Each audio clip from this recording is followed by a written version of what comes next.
ఒరే నువ్వు లేవరా. శివధనస్సు విరిచిందెవరు?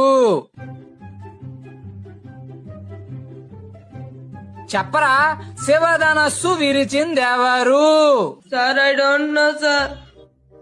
సార్ నాకు తెలియదు సార్. నేను ఎరవలేదు సార్. అమ్మమ్మ చుట్టూ సార్. నేను ఎరవలేదు సార్. నువ్వు విరవలేదా? వాడు అలాంటి వాడు కాదు సార్, చాలా మంచోడు, innocent boy. Head master sir glad to meet you. శివధనస్సు సార్ శివధనస్సు ఎవరు విరిచారో వాడికి తెలియదట. కనీసం మాస్టర్ కైనా తెలియాలి కదా. శివధనస్సు వీళ్ళు విరిచారా? Sir I don't know sir. నేను ఎరవలేదు సార్. ఒట్టు సార్. నేను ఎరవలేదు సార్.